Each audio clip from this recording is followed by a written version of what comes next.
And that's not easy, right? Right. These things are not, just immediately in front of you, especially if you're so in tune with your regular operation and having to make such a substantial shift that the first thought process is, well, okay, how do we make this as normal as it was before? When maybe we're not trying to be normal. Maybe, now it's time to be very different.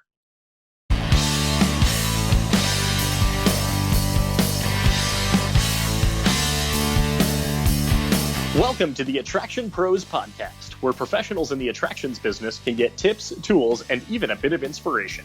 Join us as we tackle some of the most important topics facing the attractions industry today and gain insights from some of the top leaders, creators, and influencers from the exciting world of theme parks, zoos, museums, aquariums, and family entertainment centers. Because this show is created by Attraction Pros for Attraction Pros. I am Josh Liebman, Director of Business Development for Amusement Advantage. I help attractions understand and improve their guest experience. And I'm Matt Heller, founder of Performance Optimist Consulting. I help leaders lead and work with attractions to increase employee engagement and retention. Now sit upright, hold on tight, and enjoy the leading resource for attractions industry professionals, the Attraction Pros podcast. Hey, Matt, how's it going? It's going great, Josh. How are you? I'm doing well. Matt, I feel like over the last few months, something's changed about you. My wife cut my hair. Well, that's true. And that was great change. Great change. Yeah. Okay. You haven't used your signature line in quite some time. I think it was like pre-COVID, the last time you gave the Matt Heller catchphrase. Take a nap? No, that's your guiding words of wisdom. I see. What? I feel like you haven't been fantastic in a while, Well, part of it is I'm trying to change it up a little bit for you. Sure. But with COVID-19 and our industry being in the situation that it is, maybe I'm not as fantastic as I have been, before that. Fair. Understandable. Yeah. I hope that, as things start to turn a corner, more places are reopening, the industry is starting to come back a little bit. Hopefully we get to hear that again in the future. I look forward to hearing this. Well, now that I know you're looking forward to it, I'm going to write it down and make sure that when it's appropriate, I will absolutely use that. But, what I think is interesting is that this COVID thing has really affected all of us, right, in lots of different ways. It's affected our businesses. It's affected the businesses that we work with and support. But I think, as we ask that question, how you doing? We've talked about this before. It's always kind of a strange question because, I feel pretty good. Right. I had already worked from home, so this really wasn't a huge change for me, but certainly what we're all going through as a globe and as a nation and as an industry is something we've never dealt with before. That's true. That is very true. Yeah, that whole "how you doing" question. Hopefully from a general standard that gets back to the doing great. Thanks for asking. Yeah. At the beginning when this first started, I remember people would be like, "So Josh, how you doing?" I'd be like, "Bad. Thanks for asking." Really terrible. Thanks. There's really no way around that. But Yeah.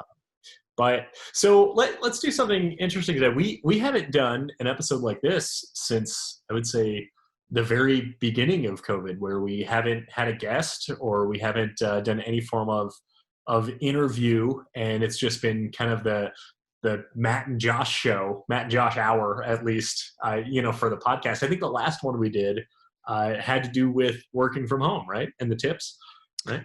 That one, and I think we did the very first COVID-19 video with just you and I. That's true. And it was about engaging employees when so many people were being furloughed and, just not even knowing what to do with your team members and how to engage them. I think that was the very first one of those. But you know what? That was like 30 videos ago. That was.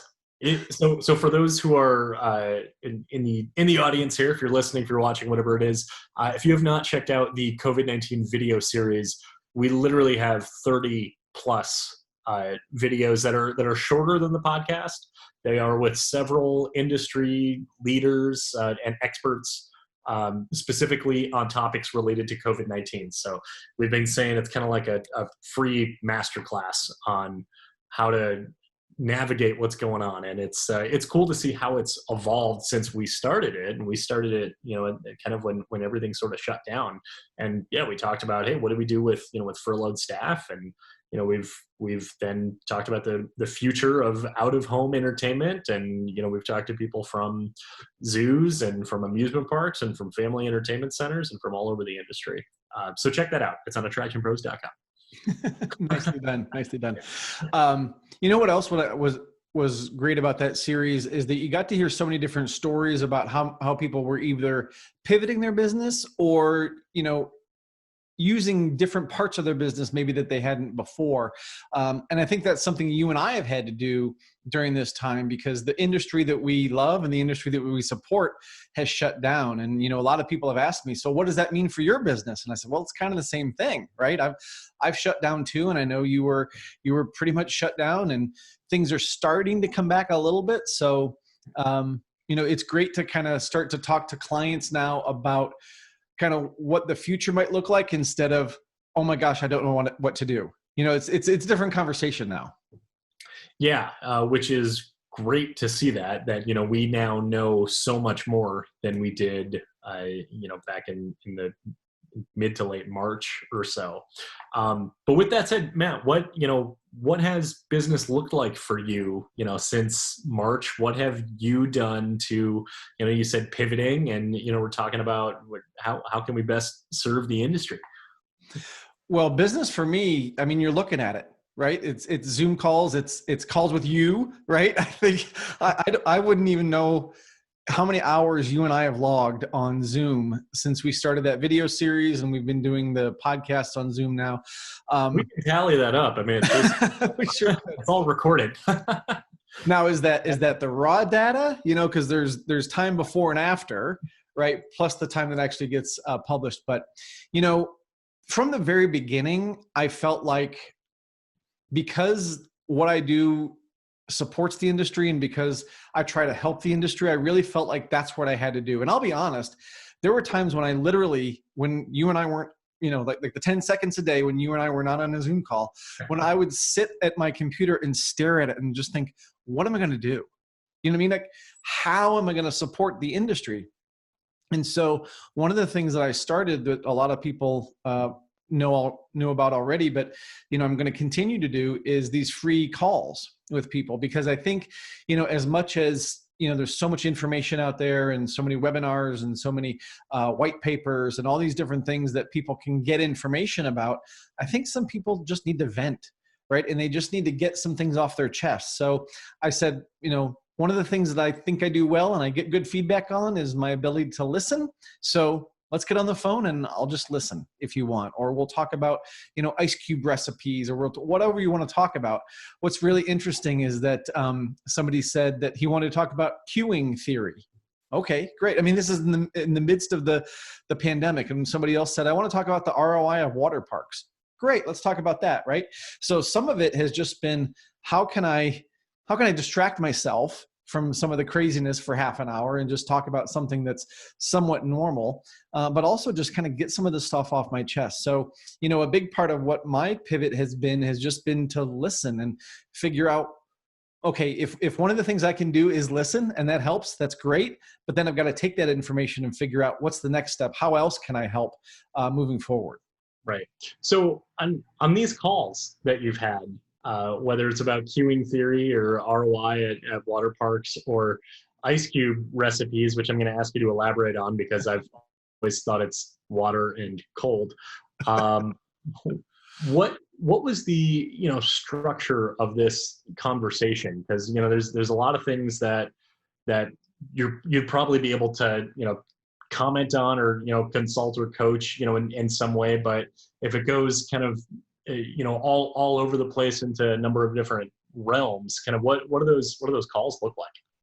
So what was really great is that we had a limited amount of time. And sometimes when you have a shorter amount of time, you kind of get to the heart of the matter quickly. And, I had people that I knew very, very well sign up for these calls. And I had people that I'd never met before sign up for these calls. And, again, because we had a finite amount of time, people said, okay, Matt, thanks for taking my call. Here's what I want to talk about, and when I had them sign up for the call, I actually asked them to, give me the Reader's Digest version of what you want to talk about. So I kind of have an idea of what that is. And sometimes it stuck to that topic. Sometimes it went to other topics.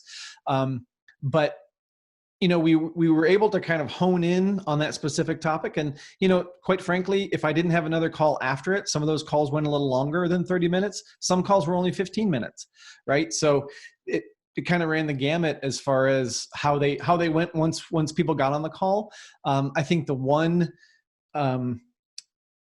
trend that I saw in all of them is that, as people started to unleash some of their grief, if you will, they started to kind of feel better, and you could kind of hear it in their voice that they started to open up a little bit more. And, something that may have started off as well, I'm having trouble with this one team member. Well, now I'm having trouble with my management team, and I'm, all these other things kind of get uncovered. And, once you get that person comfortable and you get into a kind of the rhythm of the conversation, a lot of those other things come out. So, it was great to be able to hear what some of those things were. Some of the times I just kind of sat back and listened. And at the end I would say, okay, how can I help you? And they're like, you just did. And so that's all it took. So I think especially right now with the situation we're going through, that's all some people need, is just someone to listen to them. How do you think that that's going to look going forward, kind of, moving out of the pandemic? Are you still going to offer this? What does this look like if, normal times, I say in air quotes, happen? Right. Yeah. Well, I would love to continue this because, number one, it has kind of fed my soul a little bit, right? In this time when, yes, I work from home anyway, but there's this isolation because we are not, going out and traveling to all the different places we would normally travel to at this point in the year. So it's been great to connect with so many different people that I have said in some way, shape, or form, I would like to continue this. I hope that some of my travel comes back, and, scheduling these might be a little bit more challenging, but I would like to still try to have some of those out there. I think people always need someone to listen to, someone to listen to them. Right. And whether it's a COVID related issue, it's a furlough issue, it's queuing theory, or they've got this one employee that they just can't get through to. I think there's always going to be, an opportunity for that. One of the things that I noticed was that there were a couple of days where I had 4 or 5 calls right after each other, and I felt like a call-in radio show host. I felt like a Dave Ramsey, or exactly. Caller number 4, you're on. But it was also, like I said, that kind of fed my soul too a little bit, because I got to help.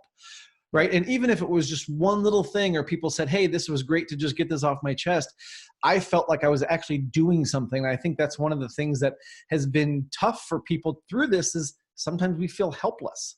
Right. So we have to find those ways that we can help others. Sure.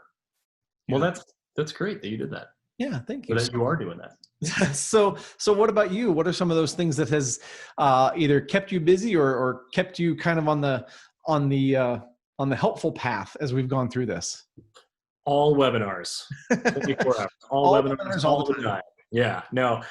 So like you mentioned, doing podcasts and the video series, and, it's been actually, kind of cool from that standpoint, as, with everything sort of work related, the immediate priorities very much shut down, that we both had this opportunity to shift and say, hey, we've got this content marketing platform that's purely a hobby. It still is, for those, listening who are wondering if this is our day job.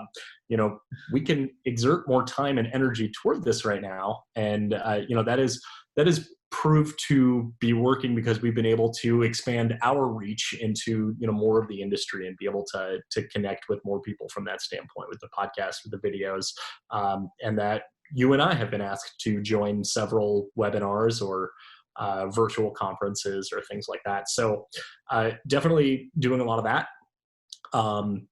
The webinars have been, I would say, enjoyable to host. I would say when everything kind of shut down I think even before kind of the webinar fad began of just them happening all the time, I hosted one on April 1st, and I was nervous and I was excited, and it was very similar to content that I would give in a breakout session at a conference, that you've seen. You've now seen that content probably a lot now, from guest expectations and exceeding expectations, but then aligning it with kind of predicting what's going to happen. What are expectations going to look like in the future?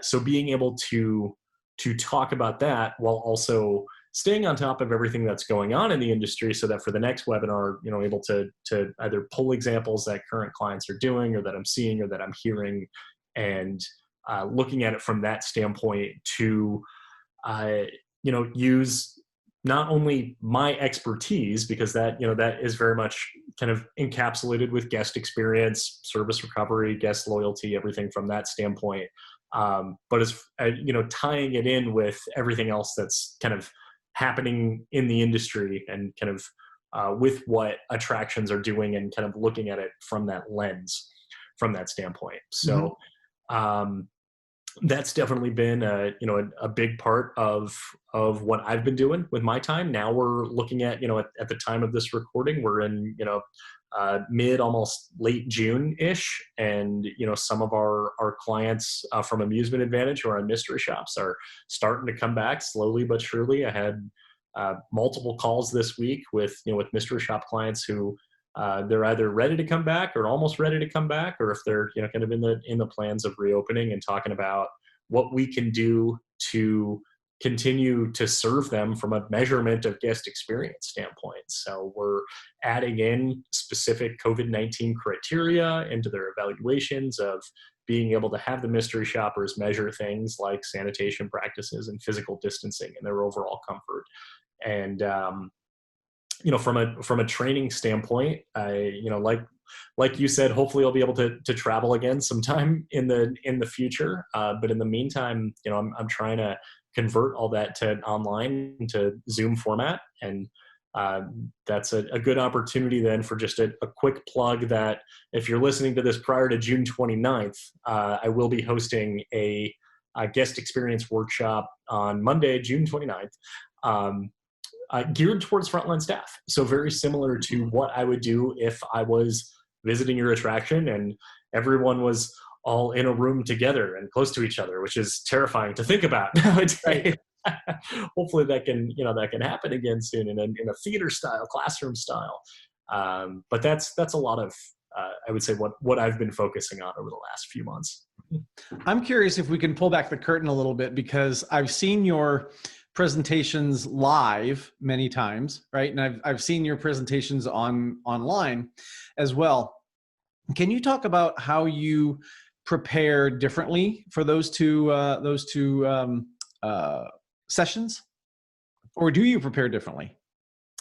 That's an interesting question. I don't think there's that big of a difference. I mean, I guess the main thing is that and looking at things that maybe I would do if it was a breakout session at a conference, or if it was, on site, that, or, for a client, of, wanting to greet people as they walk in the room and talk to them and have that little bit of chit chat, that, all right, maybe, instead of having a waiting room, maybe people can come in, and if we're doing it face to face, that, that I'd be able to say hi to them and be able to kind of replicate, that portion of it. Which I have not done every single time. I've done it, maybe a few times. Mm-hmm. And, the content itself, a lot of it's very similar. I can't be as interactive as I would be, or at least not in the same way. And actually that was some of the feedback after that first webinar that I did at the beginning of April, where I asked people what could have made this better, and people said, interactive, more Q&A and discussion. And I was like, oh yeah, back like what I would do in real life, of how that would look.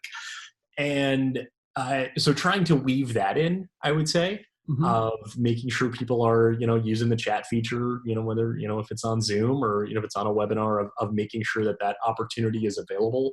for that type of discussion.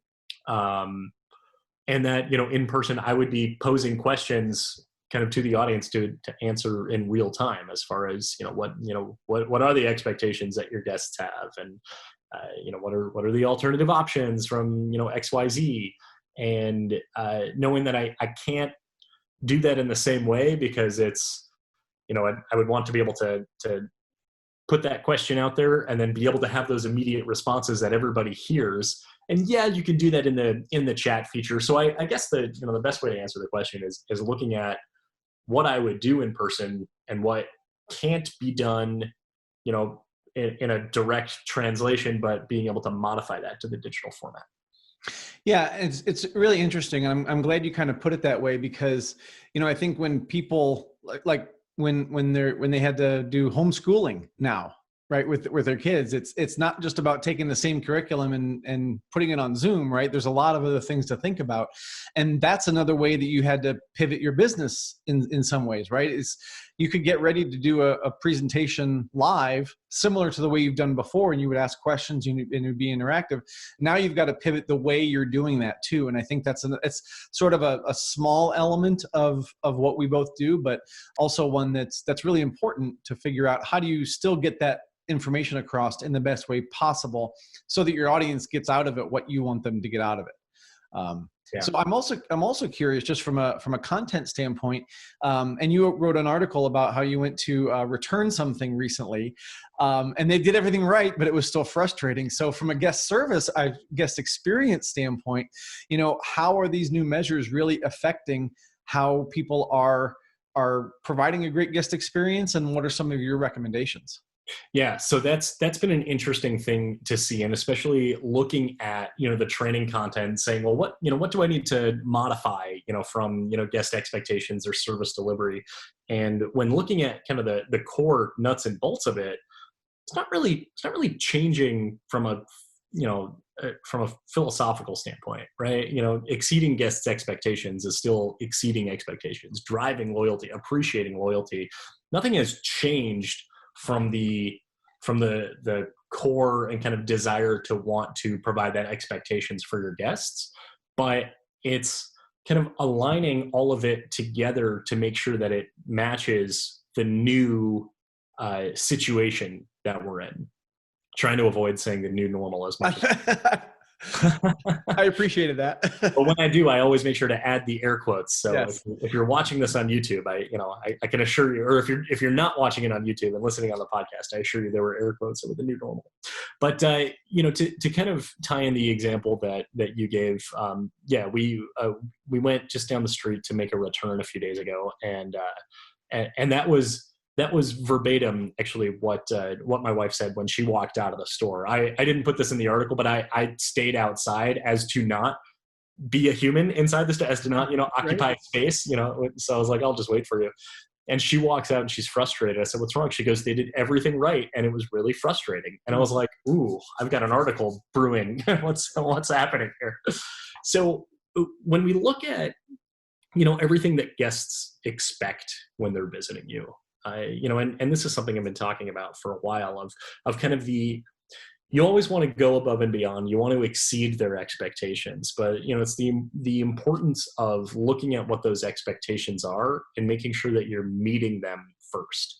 So like you said, you've seen me speak live and you've seen me do these webinars. So I kind of put out this list of expectations that, your guests have. And it's kind of it's a general working framework to be able to say, you can actually kind of divide out and kind of come up with these building blocks of guest experience or of guest expectations.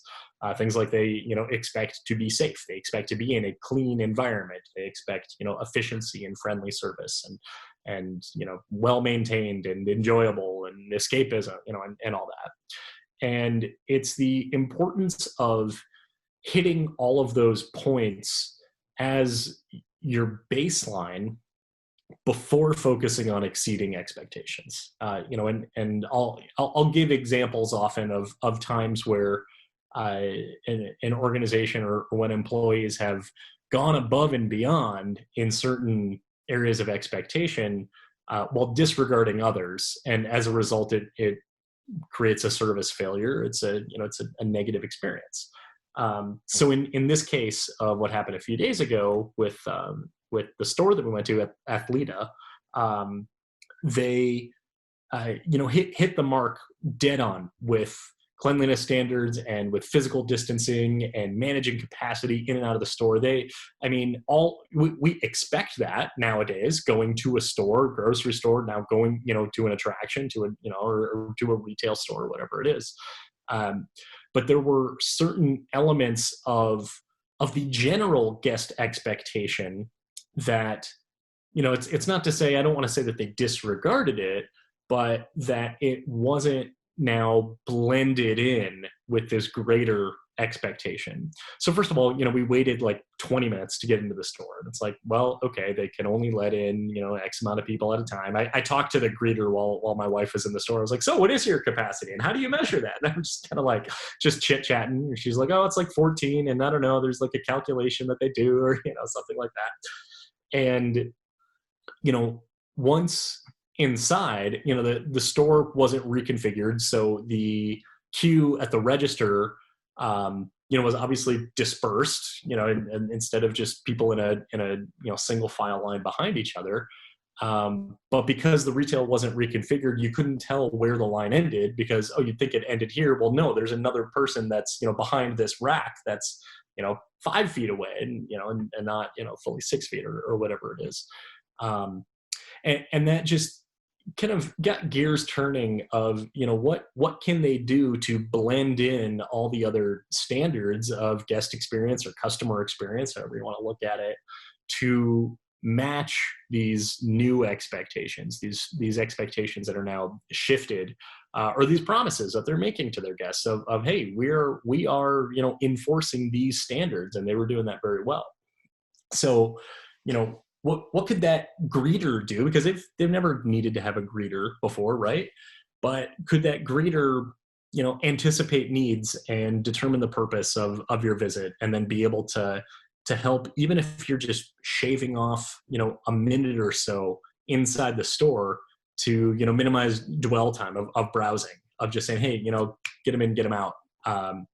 And helping them from that standpoint, expedite their visit. And that was just one of the things that, that I thought of. And then even kind of thinking of it further, what if that greeter, had an iPad and they said, well, what item are you looking at? Let me look it up online. Maybe we have it in stock in the store, and maybe we could just purchase it right here. So you don't even have to go inside, and just making sure that, everyone's getting creative with how they are delivering the standard that has always been expected, and how it's being modified, or how these modified standards are coming into play. So that's an example, I would say.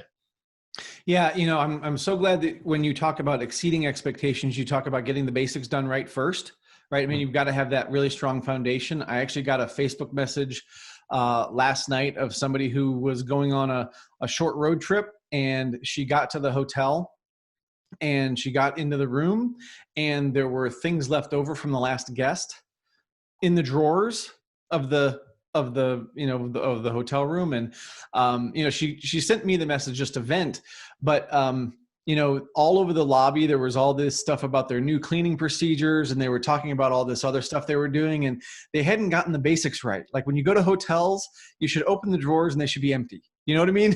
They put up all the signage and they said, all right, we're done.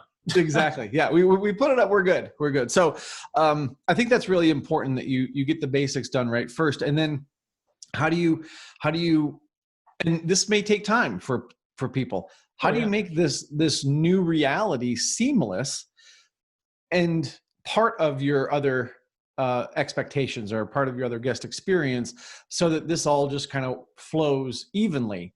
And I think about that greeter, and I wonder if there were people sitting around the room, right? And they say, okay, we're going to have a greeter out there. What are we going to have them do? Greet people. Okay, good. We're done. Right. Check.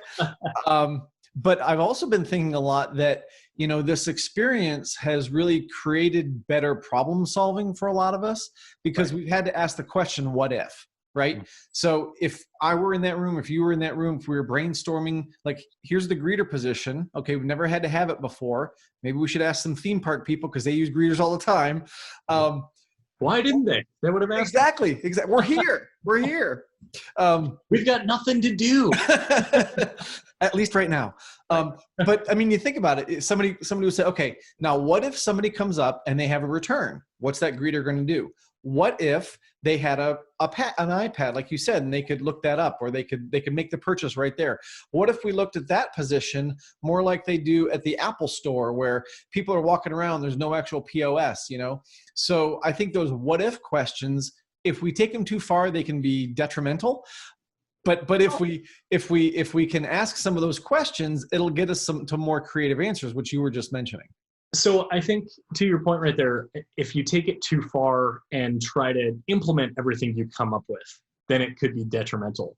But Sure. the blue sky approach is you should be able to have this, no limit brainstorm session. Say, hey, what if we open the store but nobody came in? Mm-hmm. What if we, what if they didn't have an iPad? What if what if we set up the register outside the store? There's a restaurant literally, I think, a block away from that store that when everything was shut down, this restaurant, they opened up for carryout. We got pickup from them, a couple of times.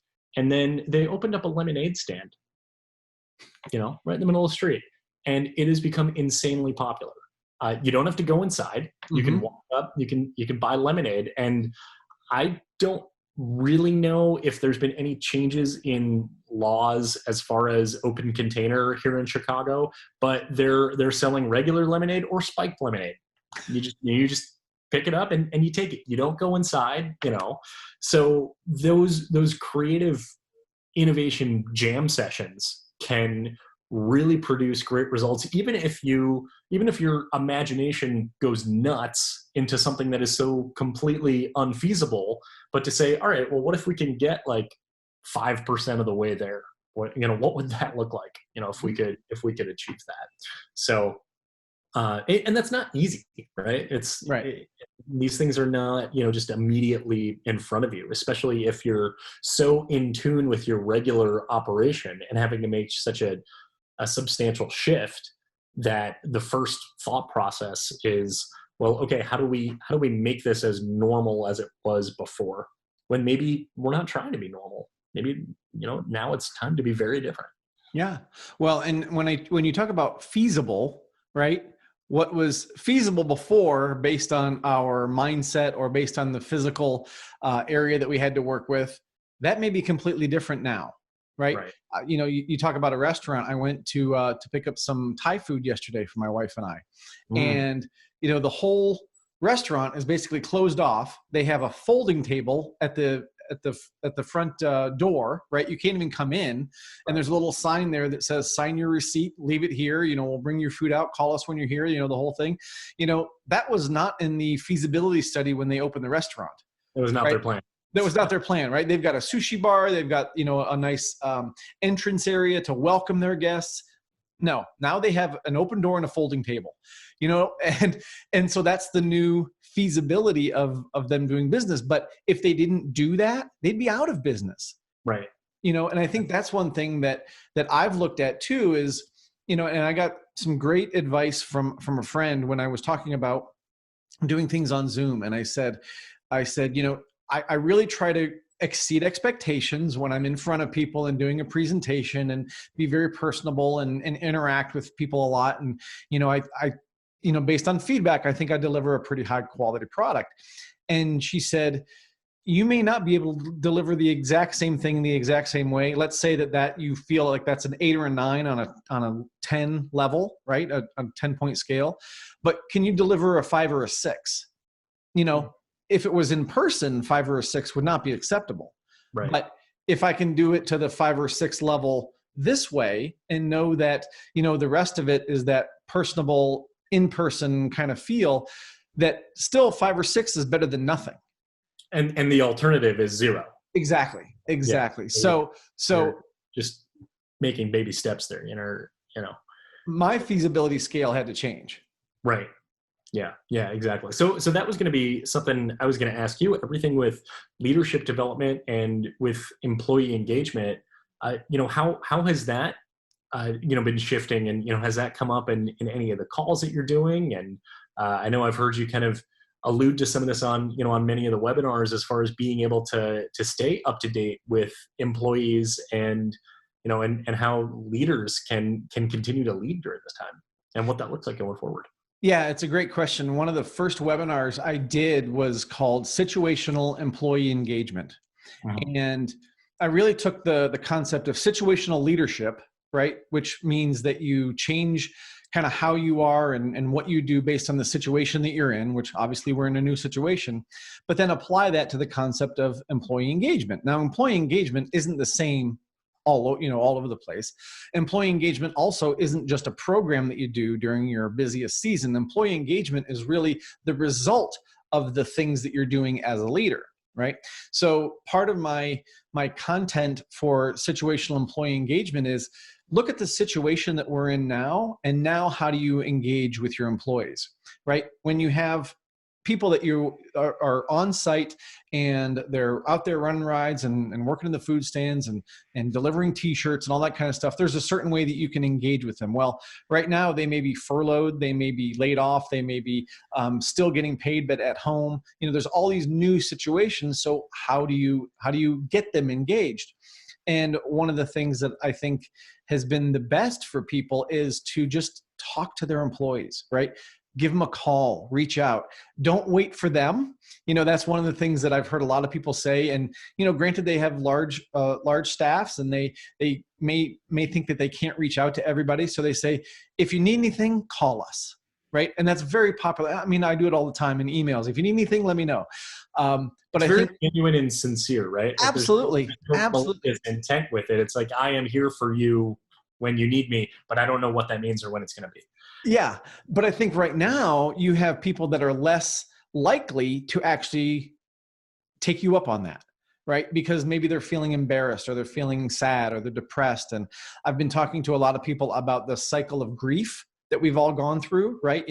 At first we were denying that this was happening, and then we maybe got angry, and all these emotions that we felt, depression being one of those, till we finally get to the point where we have accepted this new reality, and this is where we are. That's when emotionally we can step forward. I think one of the things that leaders need to do is to step back and say, where are my team members, each one of them individually, on the kind of the cycle of grief.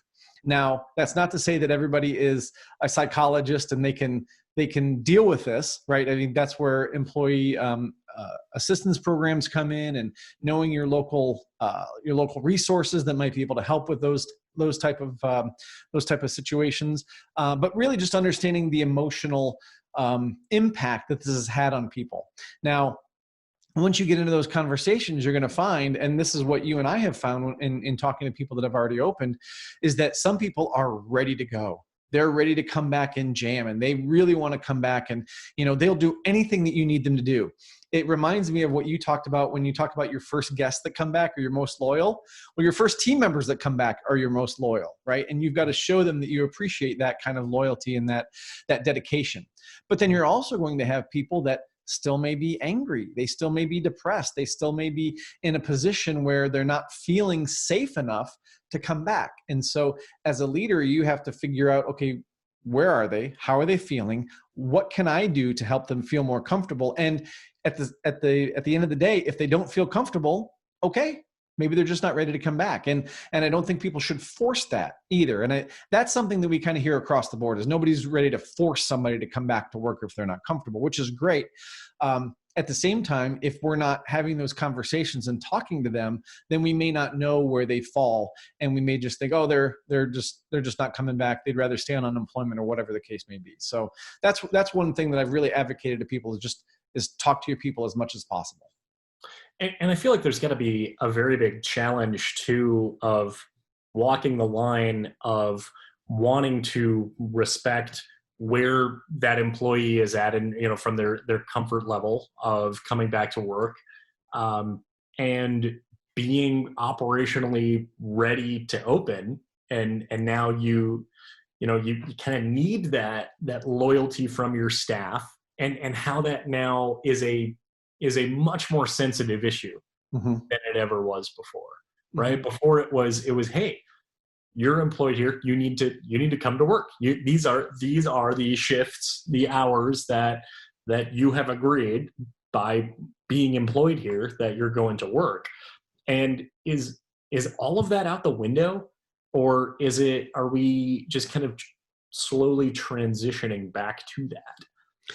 I don't think it's out the window. I think that, again, you have to just deal with people as individuals, and you're going to have people, like I said, they're going to be the ultra loyal folks who are just going to come back, and they can be the people also that help bring other people along. Like, hey, I had issues. I had reservations. Here's how I got over it. Right. That may come more steadily or more readily from a peer than it does from their manager, who they may think, well, my manager just wants me to come back to work. That's really what they want me to do. So I think using that peer group can be a positive thing, but what you were saying there also led me back to something Kevin McNulty talked about when we talked about, engaging people online and in social, that now it's not that it's too late, but if you didn't already have a good social reputation, it's going to be hard to start one now, right? Mm. If you didn't already have loyal employees, it's going to be hard to get them to be loyal now. So if you're in that boat, then it's almost like you've got to, again, I don't want to say start over, but there's certain people you may have to start over with, really, to get them to be loyal and to care about your brand and to feel safe enough to come back. But again, you're going to have those people that are going to come back and be ready to rock right away. The one thing I think that might be unique about this situation that we've also heard is that the guests, by and large, not everybody, but the guests by and large understand that as human beings, we're all going through this same exact thing, right? So your team members, your management staff, they're going through the exact same thing that your guests have gone through, right? Mm-hmm. And so what we're hearing is that in most cases, guests are being pretty patient, right? Now, we don't know how long that patience is going to last, right? Some places are have been open for a couple of weeks now, and some places are still just kind of getting their footing. We don't know how long that's going to last. We don't know what the demand is going to look like. But for now, I think that phrase of "we're all in this together" is still very much on people's minds, and they can see that, hey, that ride operator, they've had to go through that same thing with me. They're having to clean now after every cycle. They're having to do all these different things that they never had to do before. I'll cut them a little slack. I'll cut them a little bit more slack. I find that to be myself as a consumer, that I'm cutting people some more slack as I'm getting out and going to more and more places. So I'm hoping that the public does that as well, knowing that, at some point they're going to want to get on that ride faster. They're going to want, to get through the line faster, all those type of things they're going to want to do as the attention to this wanes a bit. It's funny, if there's any common thread that has made its way through these 147, I think, episodes of the Attraction Pros podcast, is that all of the principles that come with, delivering guest experience and the principles regarding employee experience and employee engagement and leadership are usually very much the same thing. And, you just said so many examples of your guests are this way, your employees are too.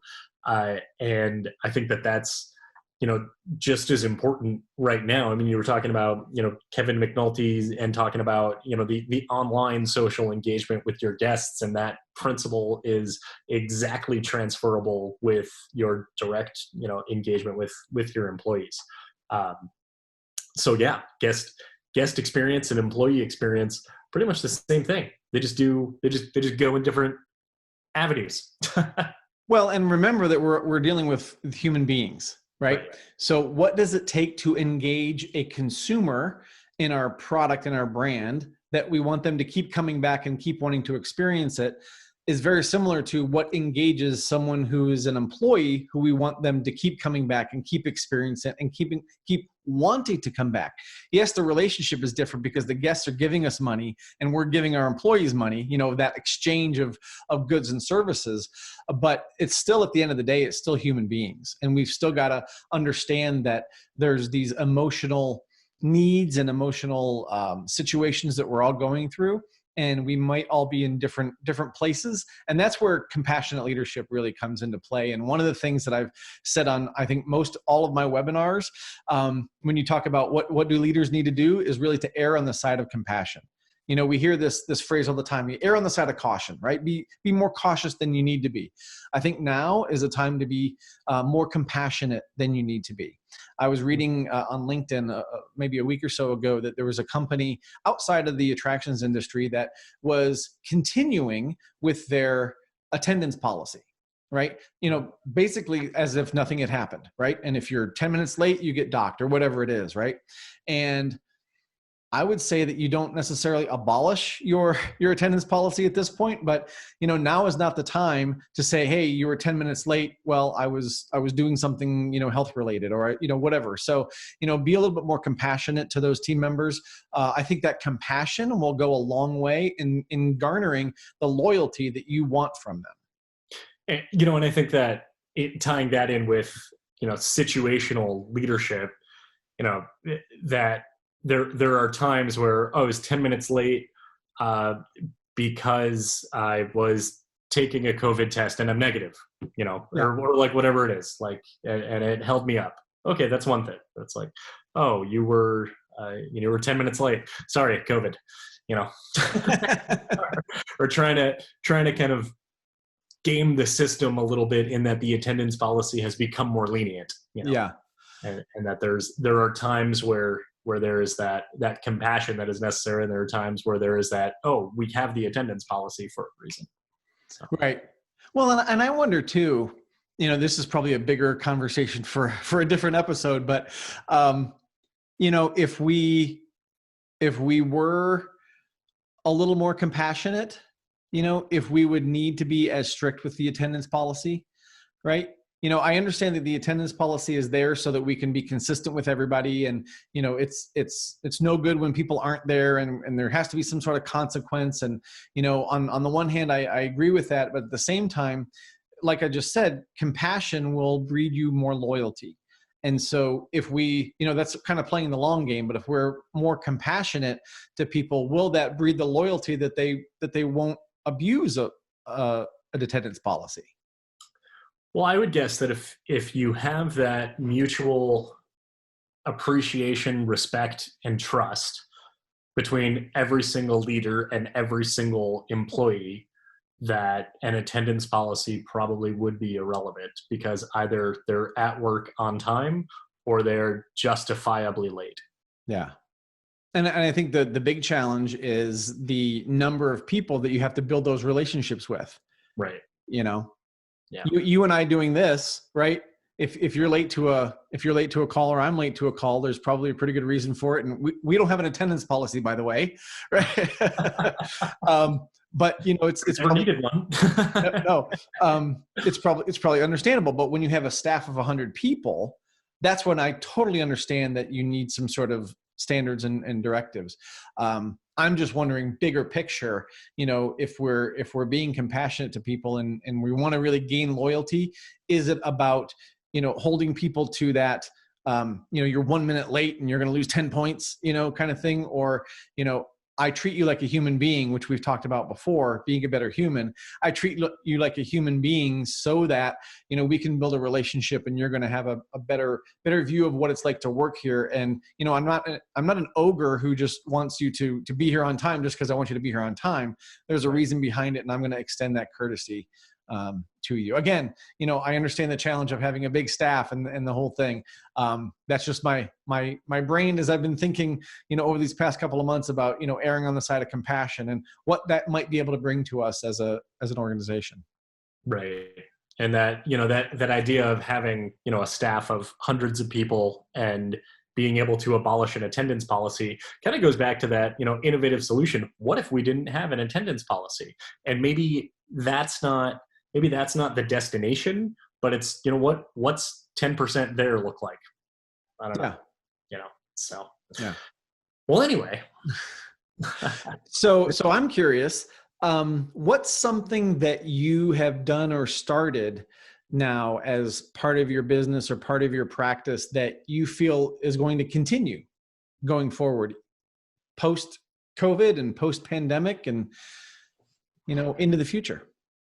What's funny is probably Zoom calls when necessary. Not every time. I had 2 regular phone calls today, but I've seen the value of being able to be face to face with people even when apart, which is kind of comical because I've been not only working from home but with clients and relationships all over the country and beyond, and have just always kind of relied on telephone, and so I wouldn't say a complete migration over, but probably using teleconferencing more. What about you? Okay.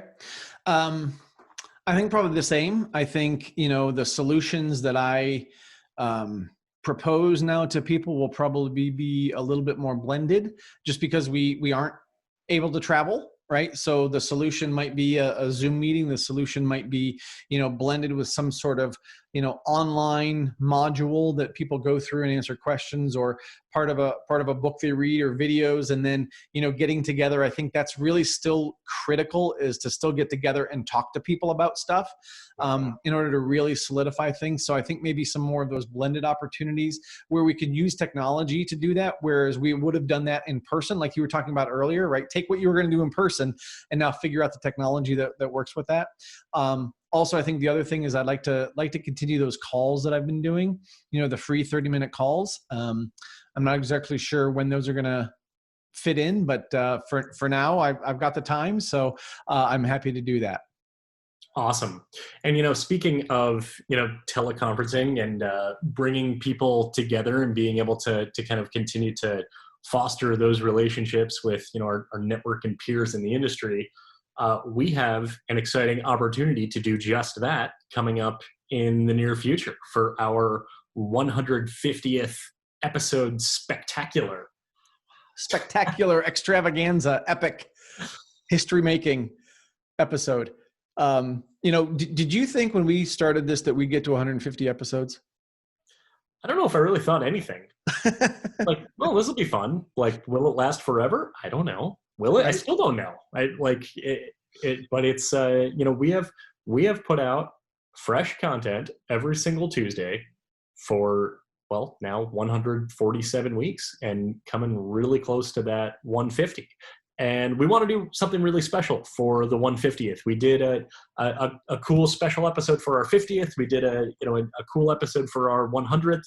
I think we're really taking this to the next level for the 150th. Matt, can you share some of the details on that? Of course, absolutely. So, one of the things that Josh and I love about this opportunity as Attraction Pros, and, going out and doing Attraction Pros Live and doing our, Attraction Pros takes New Orleans or Chicago or Las Vegas, is that, we get to hear so many great stories from people about why they love this industry. And we thought, what better time than when we're going through this pandemic than to really talk about how we can celebrate the industry and what's great about it. And so we're really inviting anybody who's listening that wants to be a part of that episode to come join us on July 7th, which is when we're going to record the episode. We're going to record it on Zoom, and then it will air on July 14th as the 150th episode. But we're inviting everybody to that Zoom call, and we want you to share your favorite theme park, amusement park, water park, family entertainment center, zoo, aquarium, cultural attraction, eco attraction, agritourism, sightseeing tour, botanical garden, trampoline park, skating. Yes, exactly.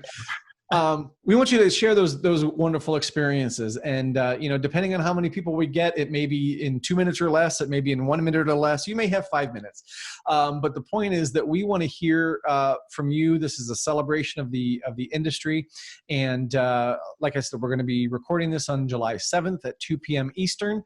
We will put the link to the registration in the show notes so that you can sign up very easily. We've also been putting this on social media, so please feel free to sign up. If you have more than one example or more than one story, that's totally fine. Put whatever you want to in the registration. We just put that in there as a question to get your mind thinking about what that story might be. But certainly we welcome you all to be part of that. You can get to hear firsthand what the other folks have to say in terms of their favorite stories. You get to share yours, and we just think it's going to be a whole heck of a lot of fun. So again, hope you can join us on July 7th. Yep. Matt, like you said, the link will be in the show notes, but it's also attractionpros.com/AP150. So could be easy to remember as well. If not, then if you're on your smartphone, then it's in the show notes there. If you're listening to it on the webpage, then it's right there too. So Exactly. Yeah. And we look forward to that. We're excited, for 150 more. Exactly. Yeah. Yeah. So I know a lot of you out there have experienced Attraction Pros Live, right? Where we answer questions. This is different from that, right? We're not necessarily answering questions. We're just hearing your stories. I'm sure there's going to be some banter back and forth and different feedback that way. But this is really about just sharing your love of the industry and a favorite moment. And Matt, you know why we're doing this episode? Is it because we are all Attraction Pros? It's because we are all Attraction Pros. Thanks for joining us for another great episode of the Attraction Pros podcast. We hope you enjoyed today's episode, and we'd love to hear your feedback. Feel free to drop us a line on Facebook, Twitter, or LinkedIn, and make sure to follow us on all the social channels. And make sure you've subscribed to the show so you can get the latest episodes every single week. Also, if you're new to the show, be sure to check out all the great episodes and guests we've featured in the past. And if you want to learn more about Matt and Josh and check out the best articles for you to operate your attraction most successfully, be sure to visit us at AttractionPros.com.